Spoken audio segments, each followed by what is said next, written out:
Hi everyone, welcome to May's Alchemy Scopes. I am thrilled to be with you outside. I just finished doing the majority of the spreads out here in nature. And I have to tell you right now, I'm filming this at virtually the exact point of the new moon on April 18th, which is informing this next 30-day trajectory that we're all moving into.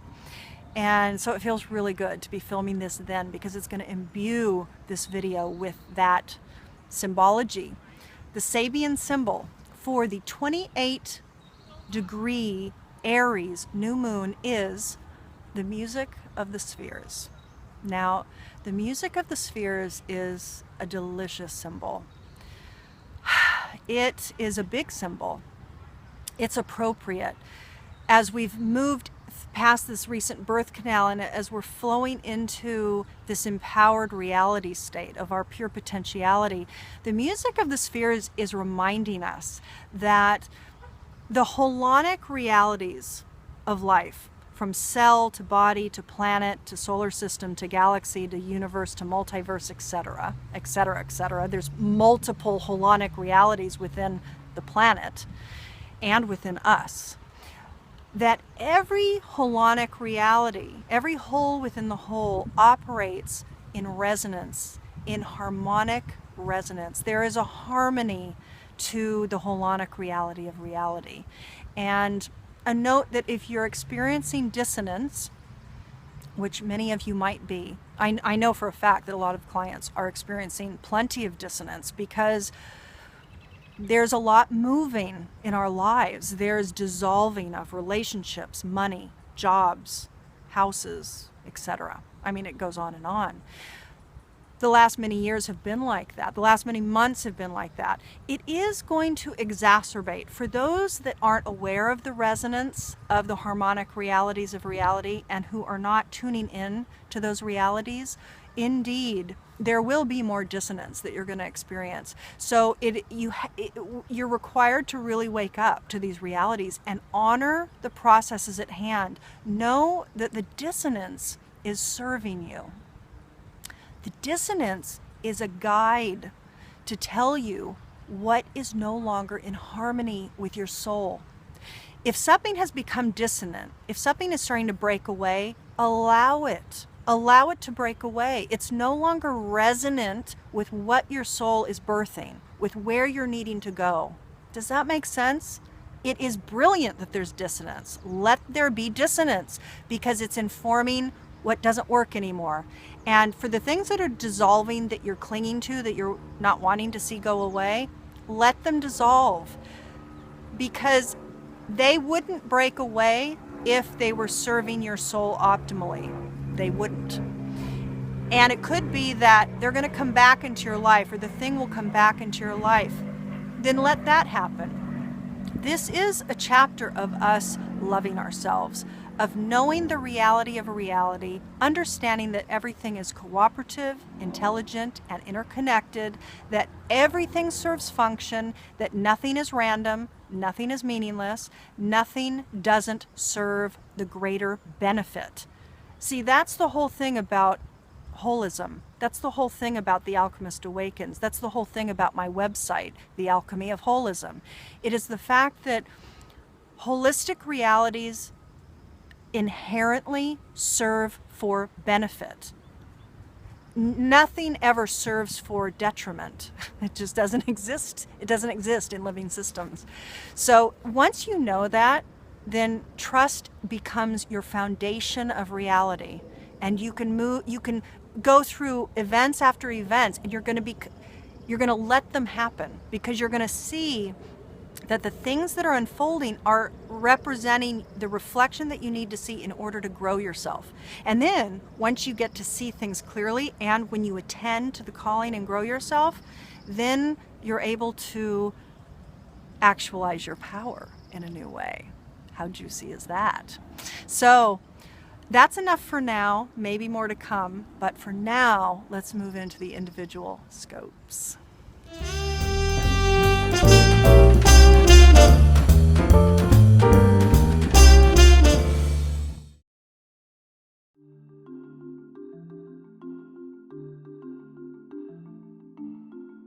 let's take a look at the I Ching hexagram that came forward for you to reflect the microcycle.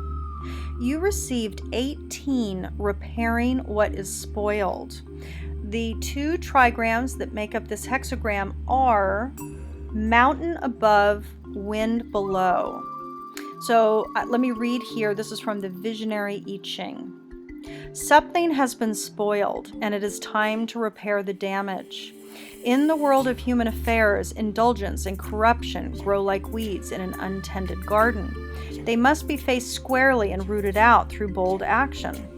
Eliminating corruption and the sloppiness that often leads to corruption is one of the most ennobling of all human enterprises and can clear the way for fresh, new beginnings. Such repair leads to supreme success. The time has come to be lean and efficient. The weeds must be rooted out now, before the whole garden is lost.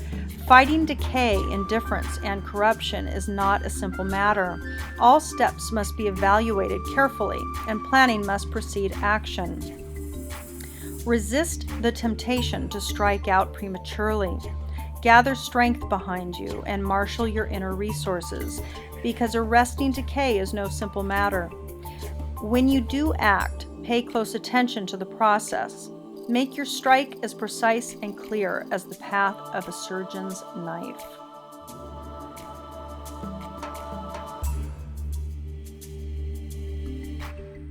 Hi Aries, welcome to your May 2015 Alchemy Scope. As you can see, I've already pre-laid our Siri deck. This is my 144 card Siri deck that you're familiar with if you've tuned in before. And I've done something different this month. I wanted to pull a major arcana card for each week for this next cycle to see what specific themes within each week are unfolding. And then we'll go ahead and shuffle and pull the Ascendant Masters, shuffle and pull the Archetype card at the end. For the month, for this next month, which is starting on our new moon, which is April 18th, you are going to be challenged with the idea of trust, of developing trust.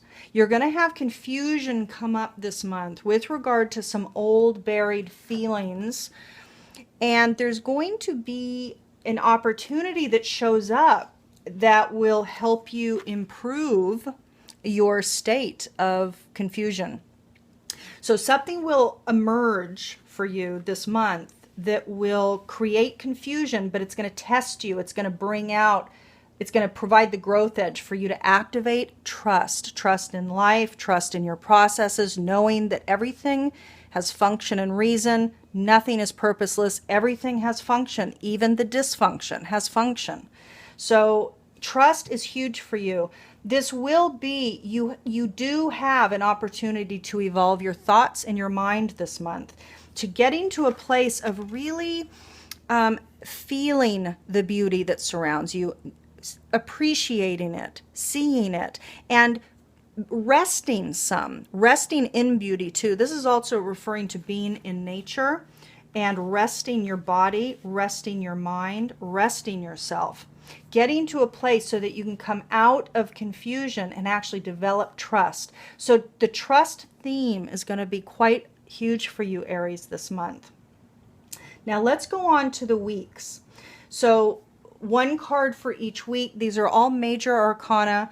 I use meanings from the raw materials. This is like the original. Tarot is huge. It's an original teaching tool for human beings. This is massive. You know, tarot, it can be read quite mundanely. I don't read the tarot that way. The tarot is a massive system for self-growth. That's how I use it. So that's my interpretations that are going to be coming forward that actually come from the raw materials, okay? So the first week for you, this is starting the 18th of April, and these will be posted around the 18th, 19th of April. So you're going to get these right at the beginning of the new moon, essentially. The Strength card came up. By the way, this is the Wizard's Tarot. I love this deck. So the Strength card came up. The Strength card is, first of all, it's in the body system. So this is your energetic system. So your energy will be challenged to, your strength will be called forward. So it could be that on a physical level, on an energetic level, you could have some challenges emerge for you that's going to create the need for you to actually hone your energetic system, because it's all about influencing. The Strength card is about influencing the beast, essentially. And this is specifically referring to the body system, the energy system. So something's going to arise for you that's going to ask you to actually work your energy, be mindful of it, tame the beast, whatever's coming up for you. Now, the second week is beautiful. The Star card, I find, is not well defined by some out there. The Star card is about faith. The star positioning, if you look at the graphic that I'm going to put up, excuse me, the star position comes after the Tower. And the Tower is actually insight. It's electrical insight. It's sudden, shocking insight. It's destruction of what we knew on a spiritual basis. It's the destruction of the old so that the new can come. And right after that, the star is there. This is about having faith, seeing the light in the darkness, seeing the dot of the star's light in the night sky. This is about faith. So faith, trust, this will be a big theme for you. But it looks like the second week, this event is probably going to emerge for you in the second week. Now in the third week, again, the Death card, here it's called Transfiguration. This is also in the body segment of the 3 tiers. So it's in the mind, body, spirit complex. It's in the body complex, the second tier. And death, of course, yes, it's death of a physical body, but, death occurs all the time. Cells die so that new ones can be born. Death and rebirth is a constant state of life, living systems of us. Now, on a physical level, there's going to be an energetic transmutation, a transfiguration that does occur with you in the third week. So energetically, you're going to be called to really kind of be mindful and tame the beast. You're going to be called to have faith. There is going to be some shift that occurs with your energy in the third week. And then beautifully, Aries, then in the fourth week, the Empress card comes up. And the Empress card is in the first tier. So this is the mind complex. This is about, it's about the feminine, and it's also about abundance. It is it's the catalyst from which the mind expands. And this is the nurturing, maternal, feminine, embodied abundance, giving birth to the new. It is the creative card. It does appear that you're going to be coming forth with new energetic abundance, but also new creative abundance as well. There's going to be a nurturance, an abundant nature to you that does evolve in that fourth week. So it does look to be a delicious month. Trust, having faith in what's going on is such a key. Oh, it's just so huge. And it looks like the month of May is going to be bringing this out within you. So let's see what Ascended Master. Oh, look at this. So let's try and get these in here.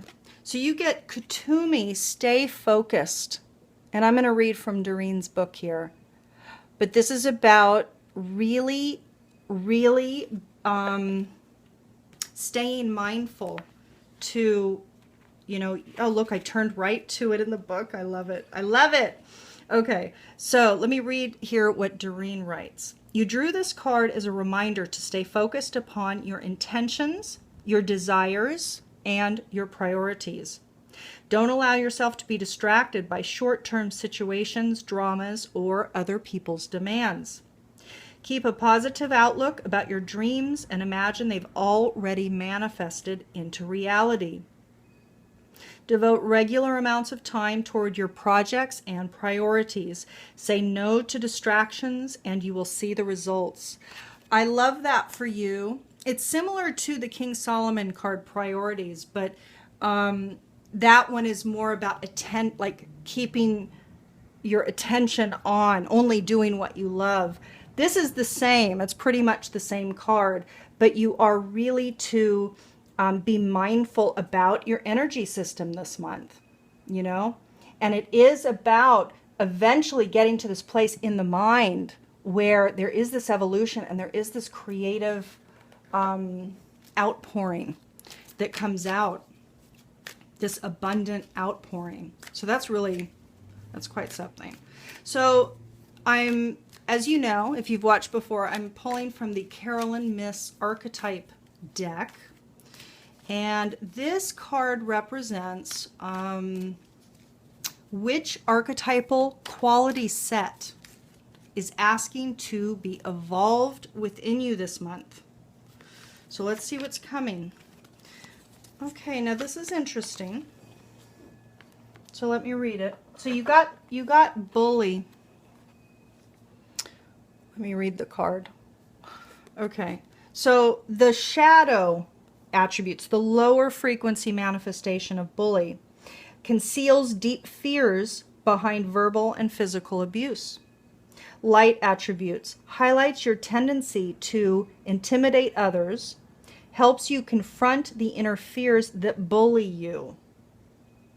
So it could be, Aries, that there are some inner beliefs that are self-deprecating, not healthy, and are pulling you into places that are undermining your trust. So it's interesting. So bully, obviously the name doesn't have a higher frequency manifestation that sounds good. Bully sounds like a lower frequency manifestation. But what it's doing, what bully is it's highlighting the tendency. So highlights your tendency to intimidate others, helps you confront the inner fears that bully you. And trust, fear is essentially at the opposite end of trust and faith. Fear is the undermining belief system. And it also causes confusion. So it's going to be possibly a very powerful month for you. So let's move on and see what else we have for you.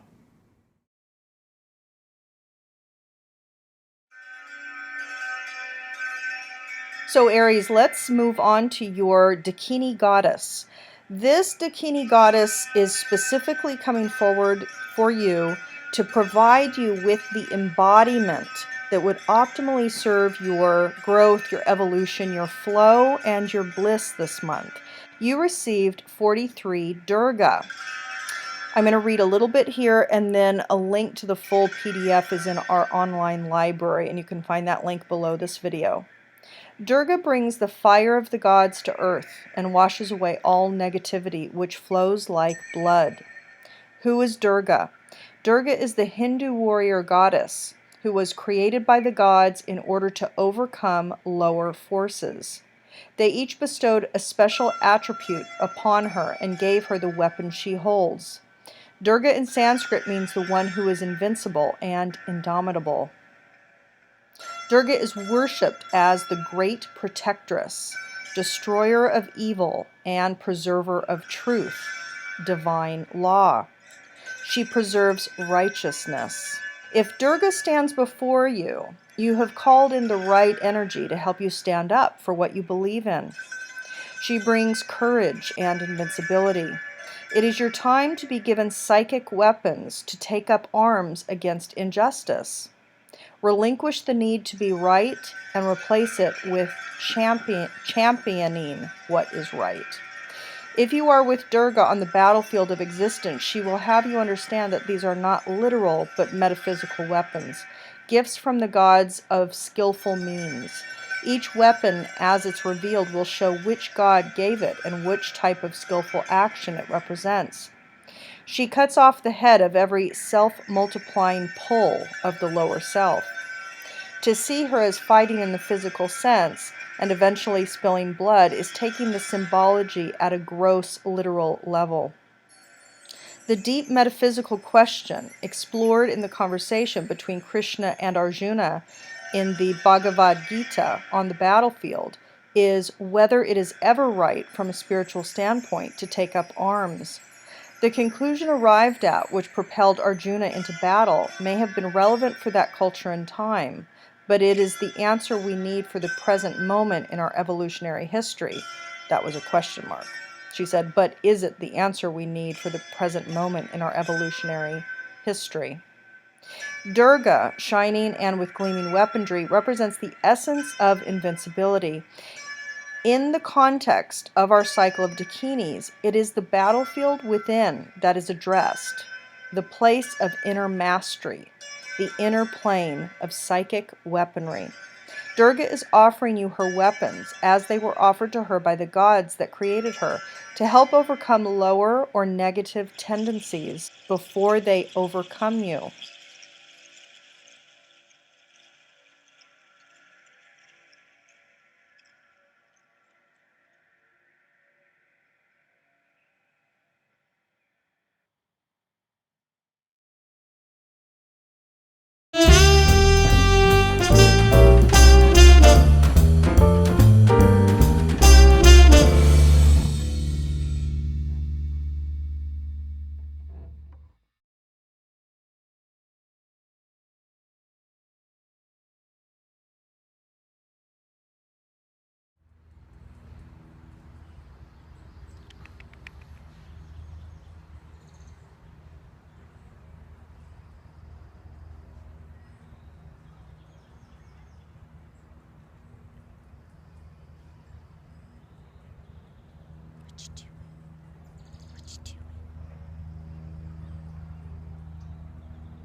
I want to bring you up to the camera, but it's too sunny, I think.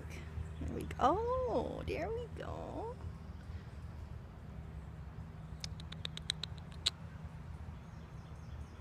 I don't know if that's gonna...